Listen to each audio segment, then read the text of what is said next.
Assalamualaikum warahmatullahi wabarakatuh. Selamat pagi. Ini Selamat pagi, pertemuan Pak. berapa? Ini pertemuan berapa nih? Ini pertemuan ke-10 atau 11 ya? Ya, anggaplah aja 10 lah. Ya, ini pertemuan ke-10. Hari ini kita akan membahas tentang materi text mining. Mungkin bisa dijadikan untuk bahan tesis atau bahan tugas untuk data mining dan penting. Bisa share materinya dulu.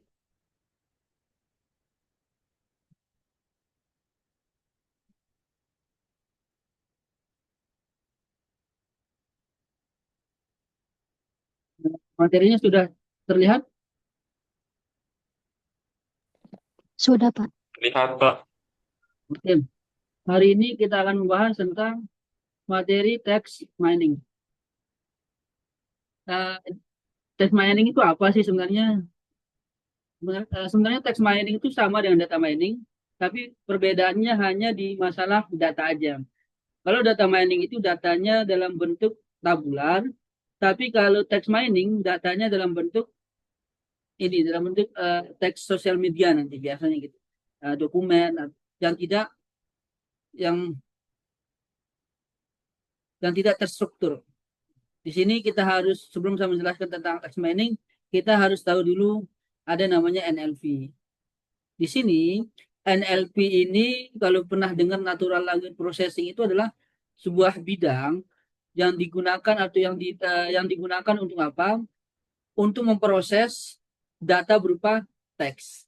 Data berupa teks yang tidak terstruktur. Misalnya, di data-data yang ada di sosial media kayak Facebook, Instagram, kemudian kayak YouTube, itu datanya dalam bentuk komen itu tidak terstruktur datanya. Itu bisa kita proses menggunakan natural language processing. Ini banyak sekali pengertian-pengertian dari natural language processing ini. Silahkan dibaca aja. Intinya adalah NLP itu adalah salah satu metode yang digunakan untuk memproses sebuah teks. Nah, ini dia. Nah, mengapa mengapa kita harus mempelajari natural language processing atau NLP? Uh, itu disebabkan ada beberapa. Yang pertama itu adalah kita memiliki data yang sangat banyak, dokumen yang sangat banyak di dalam internet. Itu bisa kita gunakan sebagai dataset kita. Kemudian kita juga ada namanya dokumen khas daerah, misal bahasa Sasak, itu bisa kita menggunakan NLP untuk translate dari bahasa Sasak ke bahasa Indonesia atau bahasa Inggris.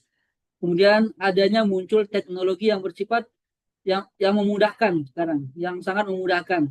Misalnya, kalau sekarang kita tidak bisa bahasa Mandarin atau tidak bisa bahasa Inggris, kita bisa menggunakan teknologi NLP. Contoh yang paling sederhana itu adalah Google Translate. Itu adalah salah satu NLP yang digunakan di dalam Google Translate itu sendiri. Apa aja sih yang bisa kita gunakan untuk di dalam NLP atau yang bisa kita gunakan menggunakan text mining, itu banyak banget yang bisa kita gunakan, yang pendekatan text mining yang bisa kita gunakan untuk menyelesaikan suatu masalah. Contohnya sederhana aja, contoh sederhana aja. Di sini sosial media, kita kan semuanya sudah menggunakan sosial media. Misal biasanya di Twitter kita bisa melakukan update status. Nah, update status ini bisa kita analisis apakah orang ini sentimennya negatif atau tidak. Atau kita bisa menggunakan text mining untuk melihat profil si pembuat Twitter ini adalah apakah dia uh, normal, apakah dia lagi bersedih, apakah lagi senang, dari statusnya itu bisa kita gunakan. Nah, yang paling banyak digunakan itu adalah di dalam uh, e-commerce. E-commerce itu paling banyak menggunakan proses NLP atau text mining. Contoh sederhana aja. Pernah belanja nggak di Shopee? Pasti semuanya pernah belanja di Shopee, uh, di Alibaba atau yang lain. Nah, ketika kita membeli satu produk, maka produk yang bersamaan atau produk yang mirip itu akan tampil di dashboard kita. Di YouTube juga gitu. ketika kita membuka video, maka video yang tema yang sama itu akan muncul, akan melakukan rekomendasi terhadap akan merekomendasikan kita, oh silakan nonton video ini berdasarkan dari history video sebelumnya yang berkaitan. Biasa itu adalah proses text mining atau NLP yang bisa kita gunakan. Salah satu contohnya ada di bagian kita bisa summarize atau meringkas sebuah paragraf di dalam dokumen. Itu bisa. Contohnya ChatGPT aja. Coba lihat di ChatGPT, misal dalam 2 halaman itu bisa diringkas dalam 2 paragraf. Itu salah satu contoh dari NLP atau text mining. Itu bisa melakukan ringkas dokumen. Kemudian kita bisa melakukan pengelompokan teks untuk data molekul, itu bisa juga. Kemudian text mining atau NLP ini bisa kita gunakan untuk melakukan ekstraksi topik. Kita bisa melakukan modeling topik apa aja yang paling banyak sering diambil, contohnya di dalam skripsi atau di dalam tesis. Jadi kita ambil tesis sebelumnya dari judulnya, kemudian kita ekstrak dari tesis sebelumnya yang paling banyak diambil itu metode apa aja, kemudian yang studi kasusnya apa aja, dan yang paling sedikit itu yang mana aja, sehingga tema yang paling sedikit yang di modeling itu adalah bisa kita ambil sebagai judul untuk tesis berikutnya. Seperti itu contoh dari NLP atau text mining itu. Di sini yang paling banyak bisa kita melakukan analisis sosial media. Misal teman ini dia berteman sama yang siapa lagi, kemudian teman B temannya siapa lagi, sehingga membentuk suatu jaringan di sosial media itu bisa. Sekarang kita akan membahas tentang text mining. Apa sih yang dimaksud dengan text mining? Di sini text mining itu adalah eh, bisa kita katakan sebagai analisis teks, analitik teks yang kembali pada bagaimana cara memproses mendapatkan informasi yang berkualitas dari suatu teks. Jadi dari teks yang tadi yang tidak memiliki informasi itu kita ekstrak sehingga dia menjadi informasi dan pengetahuan. Kemudian ini adalah text mining. Text mining itu adalah bisa kita samakan dengan data mining plus text data. Artinya adalah metode data mining, tapi datanya adalah berupa teks. Misal kayak blog, dokumen, Twitter, artikel, scientific literatur, itu adalah text mining yang paling gampang. Text mining itu adalah data mining plus text datanya. Artinya adalah data mining, tapi dia memproses data berupa teks. Bukan bukan bukan dalam bentuk tabular. Nah, sedangkan data mining sudah kita bahas sebelumnya.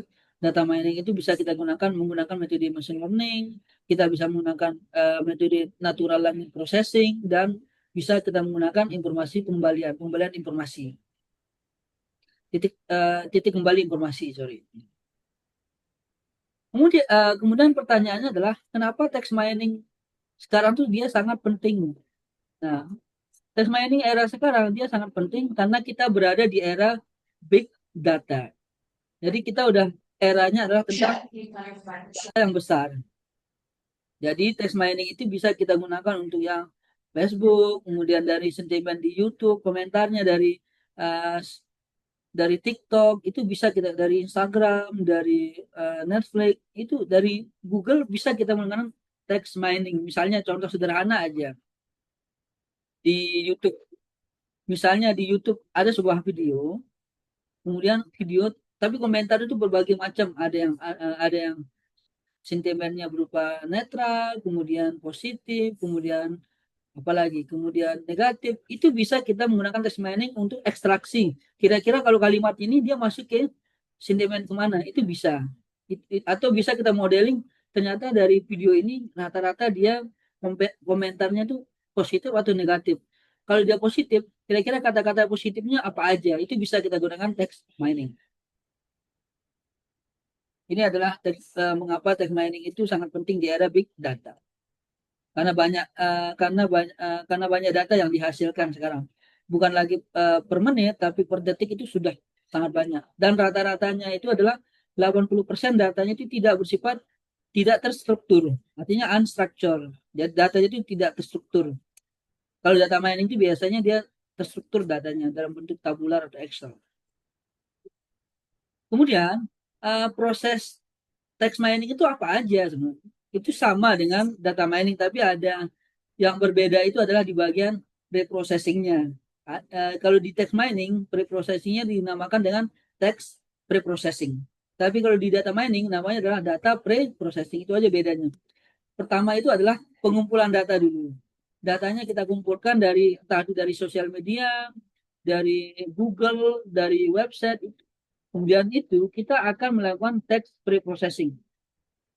Di dalam text preprocessing ini kita bisa menggunakan proses stemming, tokenization, stop word removal. Itu bisa. Stemming ini adalah dia semacam menjadikan kata dasar aja. Sedangkan kalau tokenization itu adalah dia memotong kata per kata dia. Bisa dua kata, satu kata, atau tiga kata itu bisa. Kemudian stop word removal itu adalah kita bisa menghapus kata-kata yang sangat umum. Kita gunakan misal yang, di mana, kemudian kapan, itu bisa kita hapus. Kemudian setelah kita text preprocessing, itu dia masuk ke dalam implementasi metode atau metode yang kita gunakan untuk memproses data yang sudah di text preprocessing itu. Nah, baru kita evaluasi kinerjanya. Sama dengan data mining, bedanya ada di data preprocessing. Kemudian, yang hari ini yang kita bahas itu lebih penting itu adalah di bagian text preprocessingnya bagaimana, apa aja yang kita lakukan, kemudian metode apa aja yang perlu kita gunakan, itu yang kita bahas hari ini. Yang paling penting di text mining, yang paling penting itu adalah selain data, itu adalah di text preprocessingnya. Misalnya kita punya data set apalah sosial media gitu ya. Kemudian data teks ini data yang kita kumpulkan di sosial media itu masih mentah, belum bisa kita gunakan. Makanya kita perlu namanya adalah text pre-processing. Di dalam text pre-processing ada beberapa teknik yang bisa kita gunakan. Ada namanya tokenization, sentence splitter, kemudian stemming, lematisasi, support elimination, entity masking, spelling correction. Itu yang bisa kita gunakan banyak banget. Ada NER, parser, parser, kemudian static analyzer, kemudian reference resolution. Ini yang bisa kita gunakan di dalam text pre-processing. Nah, nanti saya jelaskan tokenisasi itu apa, contohnya bagaimana, stemming itu apa. Kemudian setelah kita melakukan text pre-processing, data hasil dari text pre-processing, kita akan melakukan fitur extraction, atau adalah kita melakukan biasanya itu adalah kita gunakan pembobotan. Oke, silakan Chris, Christopher. Ini sih Pak, saya ingin tanya Pak. Jadi kan itu ada NER ya. Nah, NER itu di mana tuh name entity recognition gitu. Jadi eh, itu apakah dia masuknya ke machine learning atau dia ke data mining? Soalnya NLP ini sendiri Yang sepengetahuan mana? saya tuh Yang mana? dia Yang mana? NER yang Oh, name entity recognition itu. oke. Yang nurse ini ya? Yang nurse ini ya? Oke, yang bagian teks processing itu dia masuk yang ini sebenarnya. Bagian dari NLP, ya, bukan machine learning. Kalau machine learning itu dia lebih fokus metodenya aja. Ada metode klasifikasi, metode apa lagi ya? Uh, metode pengelompokan, kemudian a priori. Jadi bukan yang nurse, posten, ya itu adalah bukan machine learning, tapi dia adalah bagian dari metode NLP, ya, metode Natural Language Processing. Makanya saya bilang di text mining ini bedanya itu adalah di bagian text preprocessingnya. Text preprocessing yang kita gunakan itu adalah menggunakan metode teknik dari NLP. Jadi yang post, yang nurse, yang parser ini adalah konsep dari NLP atau metode dari NLP-nya ya, bukan dari machine learning. Kalau machine learning itu metodenya ya klasifikasi, Ya, itu bukan machine learning ya, metode yang kayak parser, kayak tokenisasi, bukan metode machine learning itu. Itu adalah metode NLP, metode pendekatan natural language processing untuk memproses berupa teks itu. Jadi bukan bukan bukan metode machine learning. Ya, metode machine learning itu kita gunakan di sini nanti di bagian di bagian implementasi metode. Nah, saya jelaskan dulu Pak, eh, ya. saya ingin bertanya kembali, Pak. Berarti NER itu dia bukan maksudnya ke ML kan, Pak? Misalnya nih kalau kita mau memproses dengan long short term memory atau LSTM, itu kan udah masuknya ke pemodelan deep learning, Pak ya. Nah, Ya, berarti kalau NER LSTM itu itu dia dia deep learning. lebih ke pre-processing dari teksnya gitu, Pak, ya? Sebelum Ya, benar. dimodelkan gitu dengan LSTM. Ya, jadi yang Baik, Pak. nurse yang pars yang SLL yang ini yang bagian dia adalah pendekatan NLP ya. Kalau yang LSTM itu jelas itu adalah metode deep learningnya. Tapi untuk memproses teks ini kita menggunakan pendekatan NLP. Jadi gitu. Jadi yang kayak tokenisasi, yang nurse, yang parser itu adalah pendekatan dari NLP, bukan dari pendekatan machine learning atau deep learning. Gitu ya. Biar biar clear gitu. Oke, saya lanjut lagi. Setelah kita melakukan text preprocessing, jadi data-data berupa teks tadi kita akan membentuk namanya adalah fitur extraction atau vektorisasi. Kita akan pertama itu adalah yang teks preprocessing datanya berupa teks masih. Jadi teks ini belum bisa diproses oleh metode machine learning atau metode deep learning. Dia di harus di apa ya, bisa dikonversi ke dalam numerik atau bisa kita melakukan pembobotan. Nah, makanya dinamakan dengan fitur extraction. Di fitur extraction ini adalah fitur-fitur berupa teks itu kita bisa membuat dalam bentuk bobot dalam bentuk numerik. Di sini metode yang bisa kita gunakan itu ada banyak sekali.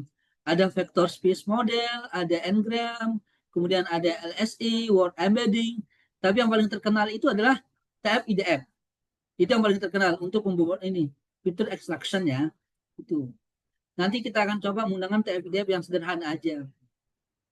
Setelah datanya sudah kita, setelah data teksnya sudah kita numerikan atau kita kasih bobot, contohnya gini misalnya, saya pergi ke pasar, pergi itu nggak bisa diproses, jadi pergi itu kita harus buat dia dalam numerik, misal pergi itu bisa kita kasih nilai 1 atau kita bisa nilai bobotnya adalah 0,5 agar bisa diproses oleh metode machine learning itu sendiri.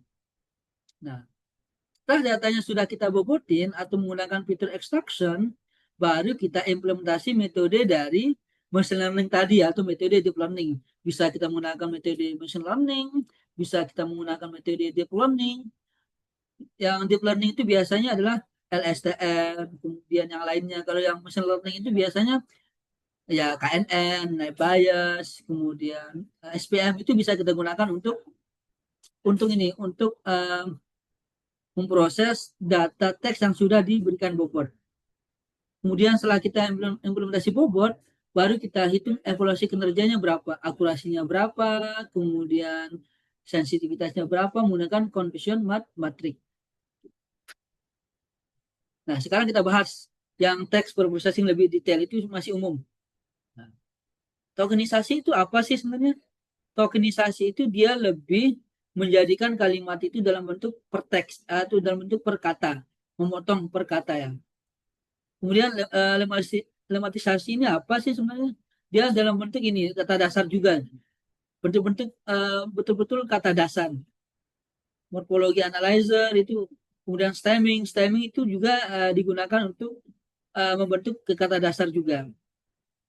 Kemudian lower case ini adalah kita membentuk kata-kata yang kapital, kita bentuk ke dalam kata-kata yang kita seragamkan menjadi huruf kecil semua. Gitu. Kemudian ada stop word elimination, itu biasanya proses yang digunakan untuk pertama menghapus kata-kata yang sudah penting dan menyimpan kata-kata yang penting. Ini yang paling penting di bagian text preprocessing itu adalah kita melakukan pembenaran ejaannya. Soalnya kadang-kadang kita ngumpulin data di sosial media itu biasanya dia banyak tipe. Itu kita harus perbaiki. Misal saya itu hanya ditulis SY, itu kita harus tulis saya. Misal pergi itu hanya ditulis PRG. Kita singkatannya kita harus tulis secara lengkap. Ini yang paling banyak usaha yang perlu kita lakukan di bagian spelling correction ini. Jadi kita membenarkan kata-kata yang salah. Kemudian word normalization, jadi word normalization ini adalah kita normalisasikan katanya, misal akronimnya ya, misal bisa kita gunakan kata ini, kata lawannya, kata persamaannya bisa kita. Kemudian ada namanya entity masking. Entity masking ini lebih ke kita tandain, lebih ke ini nanti, lebih ke penandaan apa ya, penandaan tempat, ini apa namanya, gitu. Ini adalah contoh dari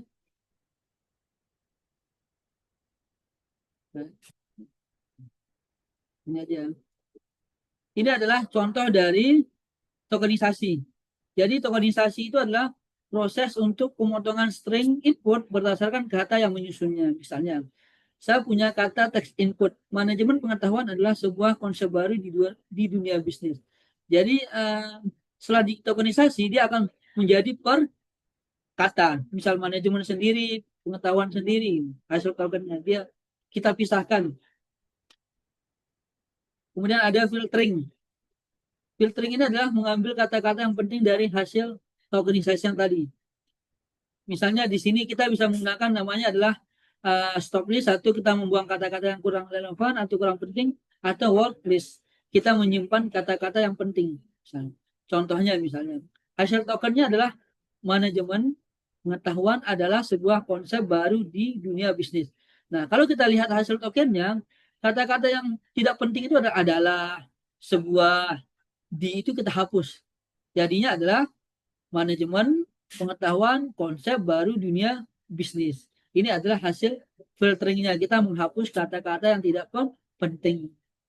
Nah, hasil dari filtering bisa kita stemming. Misalnya, stemming itu apa? Stemming itu adalah proses pencarian root atau pencarian kata dasar dari setiap dari kata-kata yang dihasilkan dalam tahap filtering tadi. Contoh sederhana aja ini bahasa Inggris. Misal di sini ada learning, using, text, mining. Nah, kita harus kata dasarnya apa? Learning itu adalah apa? Learn. Nah, kemudian using ini adalah use. Text ini ya text. Meaning ini adalah mine. Gitu. Jadi kata dasarnya yang kita stemming itu adalah kata dasarnya apa? Misalnya kalau bahasa Indonesia itu adalah apa? Misalnya adalah yang paling gampang itu yang kalau kata dasarnya apa kira-kira? Misalnya membeli. Nah, membeli itu adalah kata dasarnya adalah setelah di stemming kata dasarnya adalah jadi beli. Jadi beli ini perlu kita stemmingkan gitu. Jadi beli.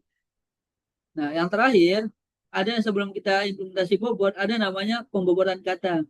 Jadi kata-kata yang berupa teks tadi kita akan berikan bobotnya seberapa penting kata-kata itu muncul di dalam sebuah teks. Biasanya kita di sini menggunakan TF-IDF. Rumusnya adalah W itu adalah bobot sama dengan TF dikali dengan IDF.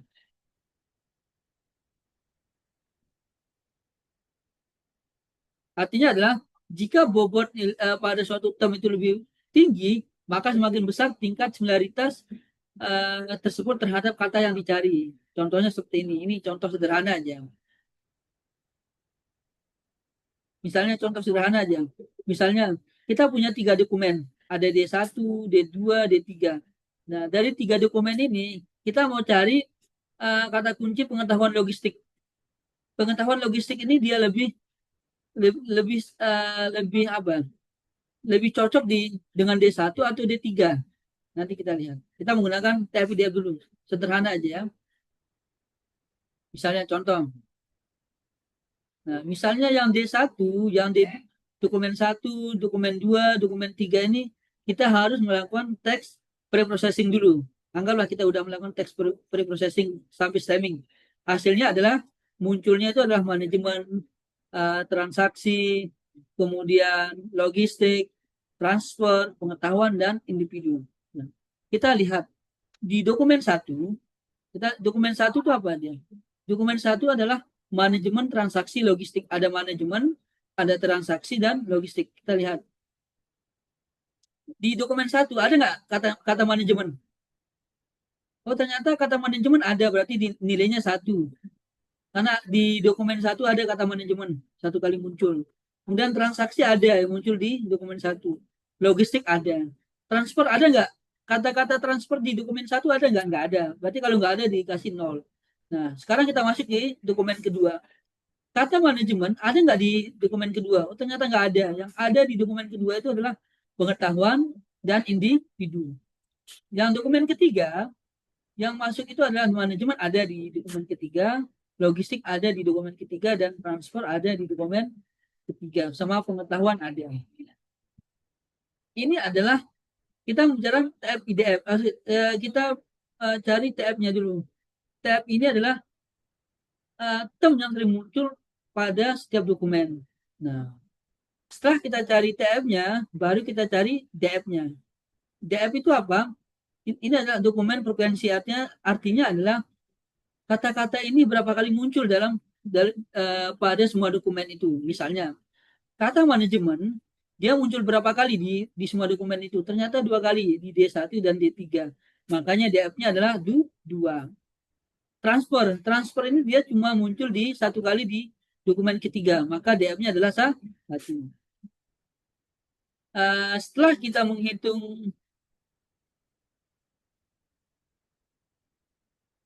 menghitung DF-nya, baru kita akan hitung nilai D per DF. D per DF ini adalah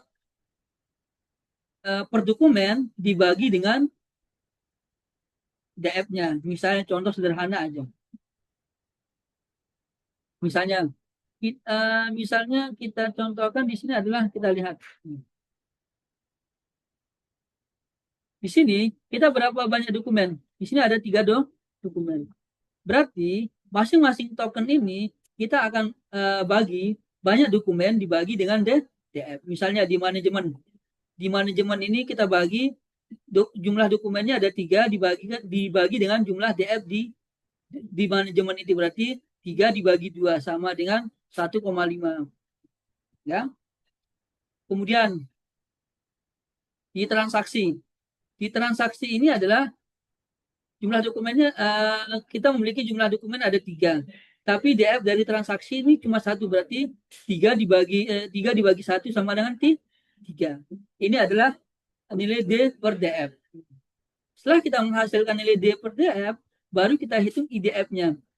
IDF ini adalah rumusnya adalah log dari D per DF. Tinggal kita log ini aja, log 1,5 ini berapa?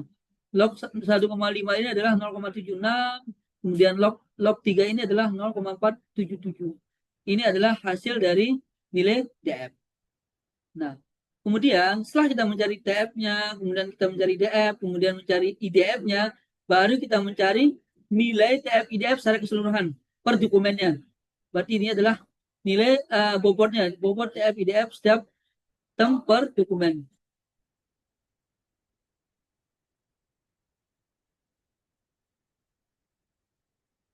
Caranya apa? Caranya adalah rumusnya itu adalah TF dikalikan dengan IDF. Misal manajemen.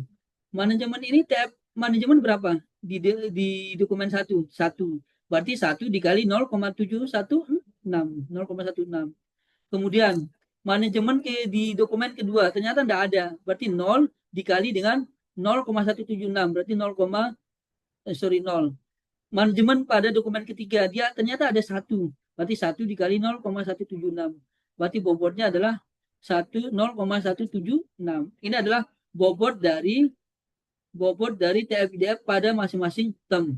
Contoh sederhana ya.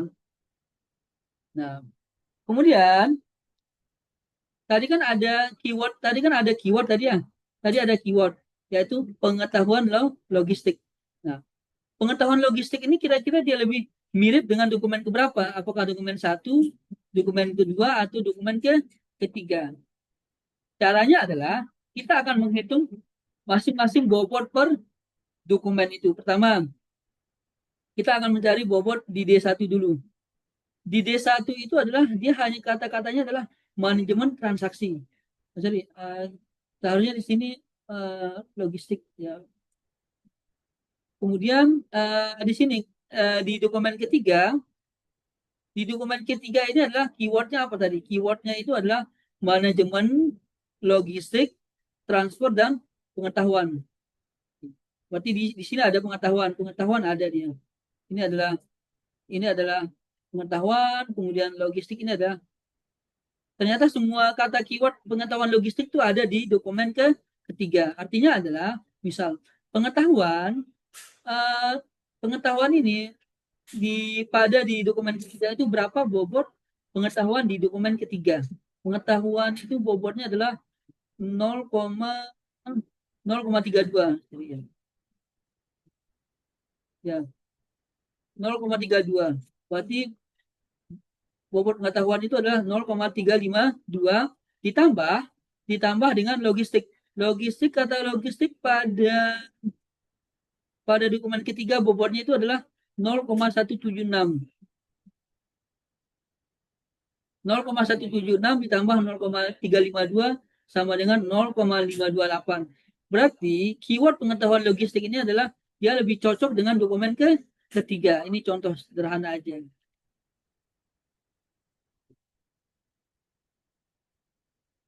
Kemudian setelah kita menghitung bobot, ini masih contoh sederhana ya.